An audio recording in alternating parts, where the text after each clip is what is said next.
Il n'y a plus d'hégémonie. Il n'y a plus de superpuissance. Il n'y a plus de gendarmes de l'Afrique. Donc l'Afrique devrait profiter de ce moment. Si l'Amérique était hyper puissante comme après la guerre froide, aujourd'hui l'Éthiopie serait détruite 100%. Mais le fait qu'il a perdu la guerre en Éthiopie, ça te montre la faiblesse de l'impérialiste. Il a perdu la guerre en Afghanistan. Il ne peut pas oser d'attaquer Iran aujourd'hui. Iran, il est aux portes de l'Israël. Il est arrivé aux portes de l'Israël. L'Amérique n'a rien dit. Même la Corée du Nord ne peut pas oser. À mon avis, c'est le dernier moment de l'impérialiste. L'Afrique devrait profiter de ce moment. Ils peuvent profiter de ce moment pour dépasser, supprimer, oublier les principes de diviser pour mieux régner. Il faut dépasser la division. Sinon, l'Afrique, s'il reste divisée, il n'arrivera à rien du tout. Parce que ce n'est pas. Si l'Afrique est divisée, ce n'est pas leur volonté. C'est quelqu'un qui a semé, qui entretient la division. Il faut dépasser ça. Parce que si je dis que l'impérialisme entretient la division, puisque la division, ce n'est pas seulement en Afrique, même dans l'Eurasie. La division, c'est fatalement. L'Eurasie, c'est une zone qui a toujours des problèmes à cause de la division. L'Amérique vit par des recettes géopolitiques, par des alliances diverses, par des divisions. Il entretient des divisions pour empêcher qu'une puissance émerge, pour empêcher que l'Afrique émerge.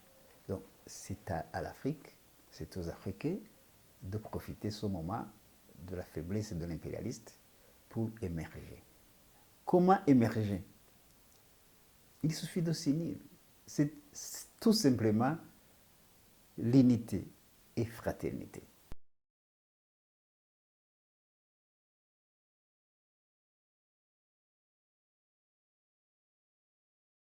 Non, ces intégrations régionales, est-ce que tu penses que l'intégration régionale ou l'Union africaine, ça n'a aucune relation avec l'unité africaine? Non. On n'a pas besoin de passer par ces étapes. Les États-Unis d'Afrique ou l'Afrique fédérale, on peut y arriver directement sans passer par ces étapes. Parce qu'on a beaucoup d'années, avec ces intégrations régionales, ça n'a pas donné de solution. On a tout essayé. Les intégrations, ça a été très nombreuses en Afrique, mais ça n'a pas donné de solution. La situation en Afrique reste comme l'impérialiste le veut. Il faut défier l'impérialiste. Il faut défier. Alors, le défier comment? Faire l'Afrique fédérale. C'est tout. Non, pourquoi commencer par les intégrations? Les États-Unis d'Amérique, on a passé par les intégrations. Pourquoi passer par les intégrations? Non, ce n'est pas nécessaire de passer par les intégrations. On peut y aller directement. Faire Afrique fédérale. Si on arrive à faire ces intégrations, si on arrive à faire une Union africaine, pourquoi ne pas faire l'Afrique fédérale? C'est simple. Tout simplement, il y a l'intérêt qui a l'intérêt que l'Afrique ne soit jamais unie. Sinon, si les Africains, je suis sûr, personne ne peut me dire qu'il n'y a pas d'avantage d'être unis. Personne. Je suis sûr que personne ne peut me dire qu'il n'y a pas d'avantage, qu'il n'y a pas d'inconvénients dans l'Union africaine, dans l'unité africaine. Il n'y en a pas.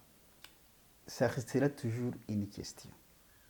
Parce que ces intégrations, cette Union africaine, c'est le CEDEAO ou le SADC, tu penses que c'est pour les Africains? Ce sont les stratégies de l'impérialiste. C'est pour empêcher l'unité africaine. C'est comme tromper les enfants. On met des pièges, on dit faites ceci, faites cela. On ne peut pas vous dire un jour faites les États-Unis d'Afrique. On ne peut pas. Donc, si ces organisations qu'on a mis dedans, on s'arrange toujours pour semer des bruits, qu'il y a toujours de mauvaises attentes, que tu te brouilles avec ton voisin, que tu te brouilles avec un pays frère. C'est ça la stratégie de l'impérialiste. Il faut que l'Afrique le sache.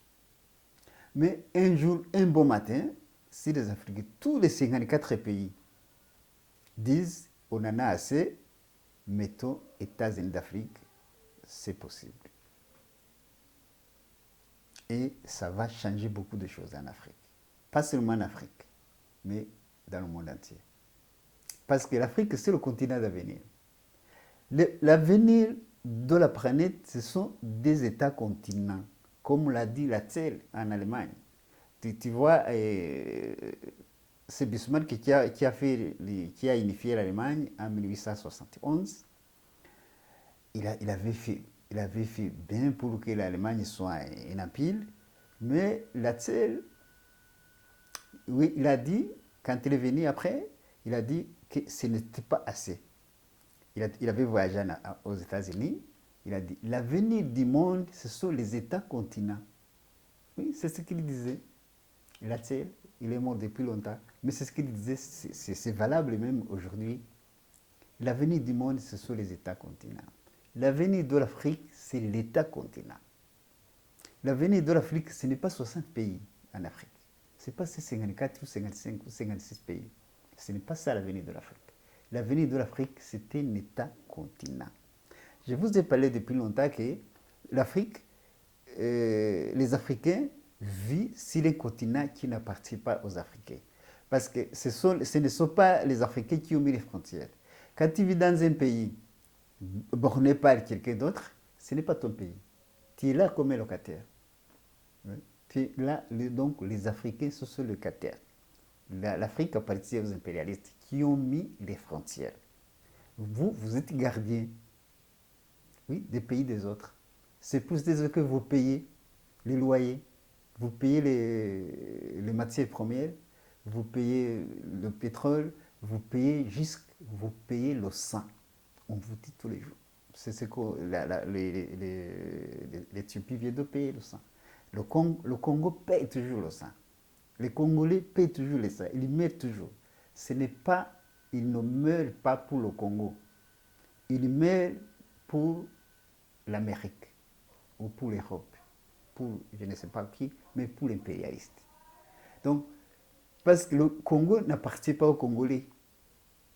Ce n'est pas le Congo qui a délimité les frontières du Congo. Hein? Non. On dit que c'est qui? On vous a dit que c'est le conférence de Berlin. On vous a menti. Ce n'est pas ça. C'est Léopold II qui a mis les frontières au Congo, avec ses amis impérialistes.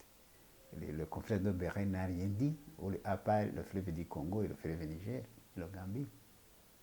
Donc, l'Afrique devait lever sa conscience, voir qu'avec, s'il continue dans la situation actuelle, au profit de l'impérialiste, le continent va disparaître complètement. Les Africains vont disparaître, le continent va être exploité aisément par l'impérialiste. Il le fait même jusqu'à présent, mais la situation va se dégrader jusqu'à, je ne sais pas, je ne sais pas à quel niveau. Dans le chaos, il sort toujours quelque chose. La situation de l'Afrique, déjà, aujourd'hui, il n'est pas agréable.